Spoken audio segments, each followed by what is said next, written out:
రామ్‌తా, దివ్య సంపద, వివి రమణ, దివ్య విజ్ఞానం, దివ్య సంపద.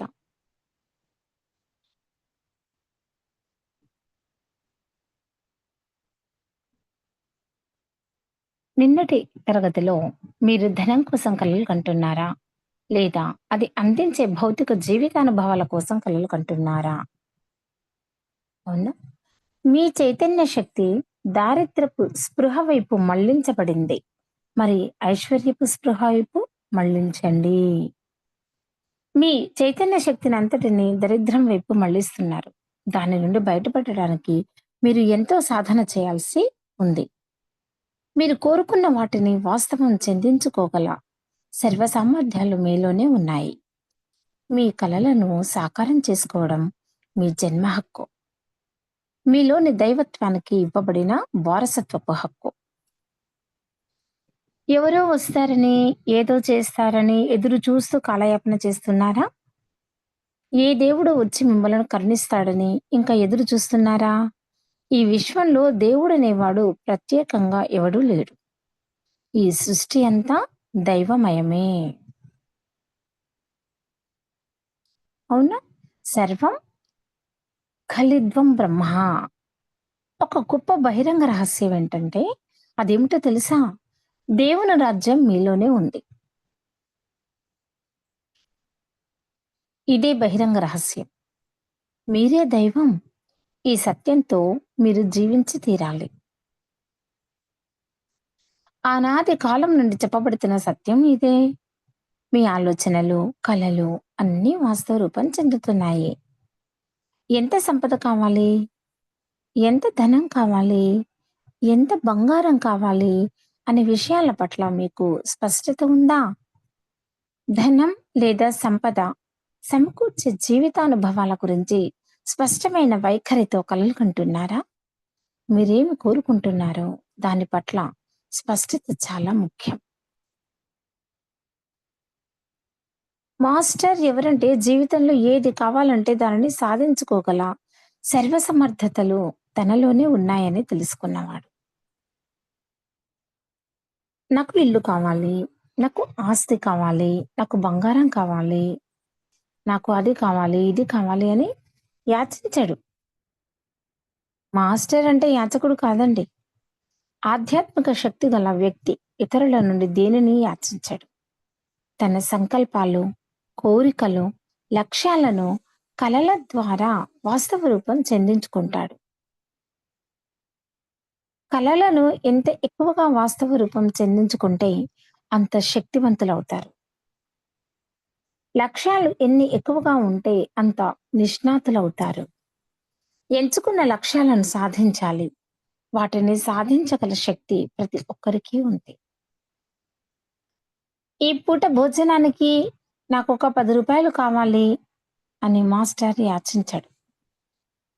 ఏమి కావాలో స్పష్టంగా నిర్ణయించుకొని వాటిని ఇప్పటికే వాస్తవ రూపం చెందించుకుంటున్నట్లు కలలు కంటాడు.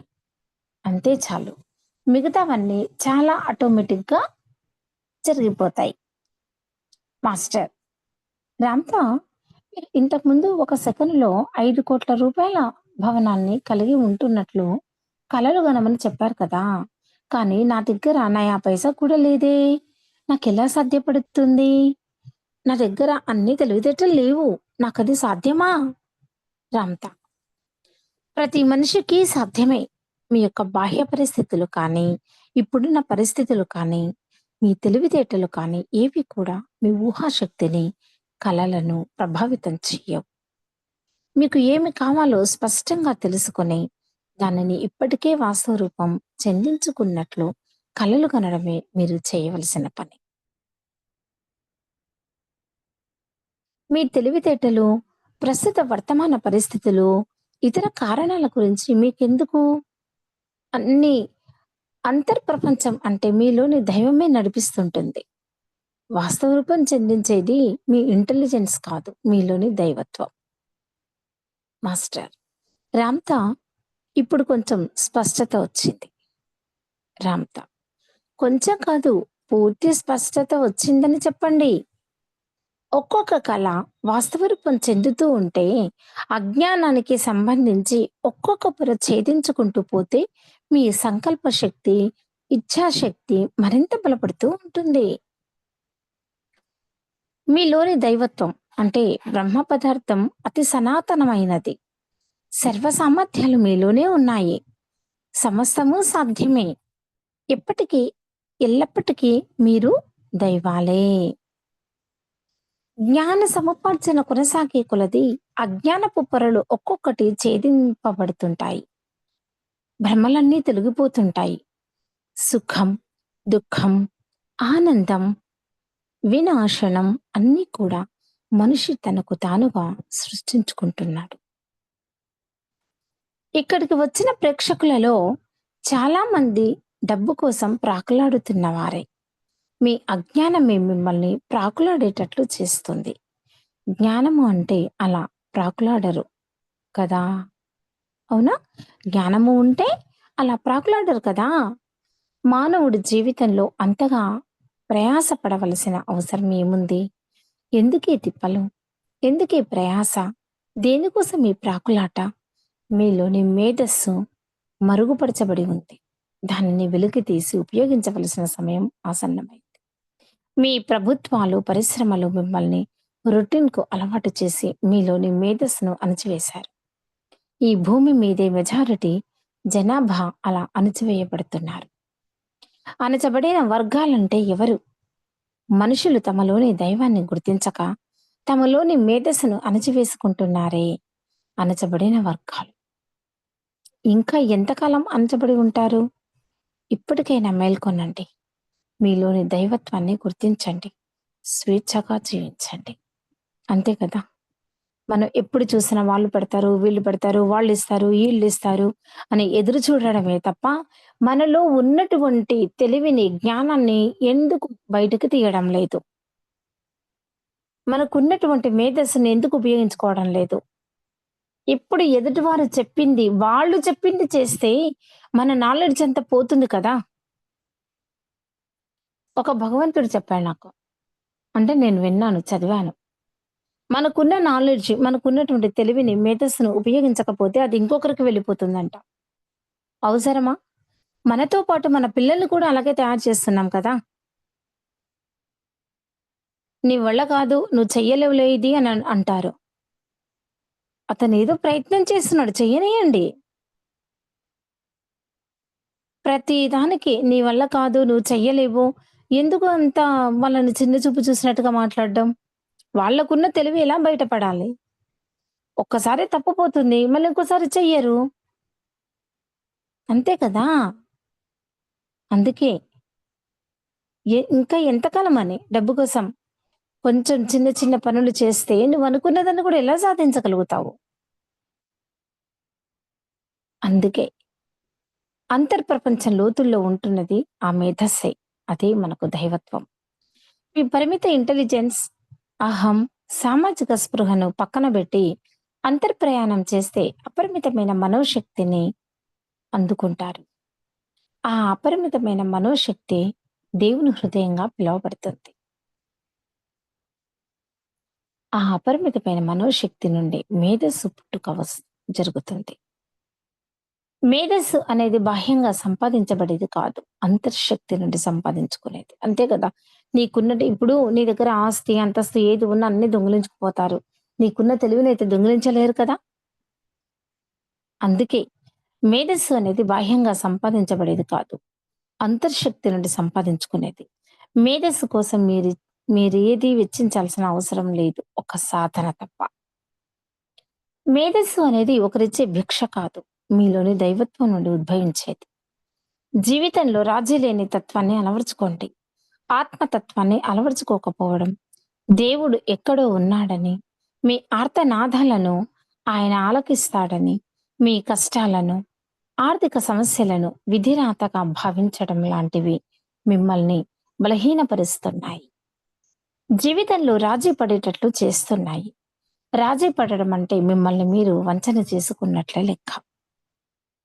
సామాజిక స్పృహ లేదా సామాజిక చైతన్యం ప్రభావానికి లోనై మీలో చాలా మంది రాజీ పడుతున్నారు. ఇది మీ ఆత్మశక్తిని కించపరచడం కాదా? నేను దేవుడిని అనే విషయంలో రాజీపడకండి. అహం బ్రహ్మాస్మి. సహాయం కొరకు బాహ్య శక్తులు తోడ్పడతాయని ఆశించి ఆర్తనాదాలు చేయకండి. సమస్త సహాయము మీ అంతర్శక్తి నుండి లభిస్తుంది. అత్యున్నత లక్ష్యాలను ఎంచుకోవడం సాధ్యమా? అసాధ్యమా? జరుగుతుందా? జరగదా? ఎప్పుడు జరుగుతుంది? ఎలా జరుగుతుంది? అనేవి మీకు అప్రమత్తం. అవునా? అనేవి మీకు అప్రస్తుతం. అన్నింటినీ మీ అంతర్ప్రపంచం చూసుకుంటుంది. అపరిమితమైన శక్తితో అసాధ్యమంటూ ఏదీ ఉండదు. నువ్వు దైవానివి అనే విషయం అఖండ సత్యం. ప్రతి మనిషిలో దైవం ఉంటాడండి. పరిస్థితులను బట్టి రాక్షసుడిగా మారుతూ ఉంటారు. అవునా? అందుకే ఆ దైవత్వం మేలుకుంటే రాక్షసుడు రాదు కదా! అది ప్రతి ఒక్కరు ఆలోచించాల్సినటువంటి విషయం. అఖండ సత్యాలు ఎప్పటికీ శాశ్వతంగా నిలిచిపోతాయి. ఈ భూమి, ఆకాశం నశించిపోయినను నా వాక్యాలు ఎప్పటికీ అంతరించవు అని జీసస్ చెప్పలేదా? అవును, అఖండ సత్యాలు ఎప్పటికీ శాశ్వతమే.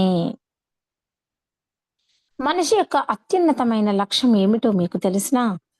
అత్యున్నత లక్ష్యం అంటే బుద్ధత్వాన్ని పొందడం, లేదా క్రీస్తు తత్వాన్ని పొందడం, లేదా నేనే దైవాన్ని అని గుర్తించి దైవంగా సంపూర్ణంగా జీవించడం. జీవితంలో రాజీ పడడం అంటే మీరు దైవంగా సంపూర్ణంగా జీవించలేకపోవడం. అవునా? జీవితంలో రాజీ పడడం అంటే మీరు దైవంగా సంపూర్ణంగా జీవించలేకపోవడం. అంతే కదా! ప్రతిదానికి అందరి మీద ఆధారపడి ఉండడం. ఇది ఎంతవరకు సమంజసం? అవునా కాదా?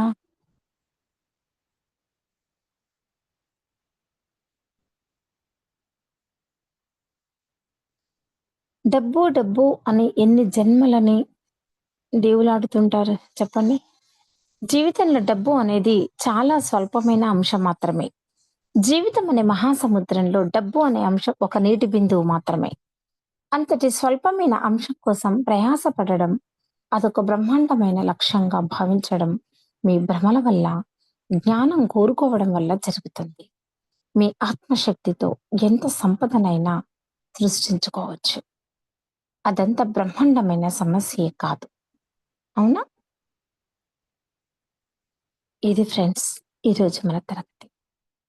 రేపటి దాంట్లో ఆధ్యాత్మిక జీవితం కోసం డబ్బు అనేది అవరోధం కాదు. జీవితంలో అన్ని సంఘటనలను సృష్టించుకున్నట్లుగానే డబ్బును కూడా మనము సృష్టించుకోవచ్చు. జీవిత సంఘటనలు మరి డబ్బు వేరు వేరు కావు అనేది మనము రేపటి తరగతిలో చెప్పుకుందాం. అంతవరకు సెలవు.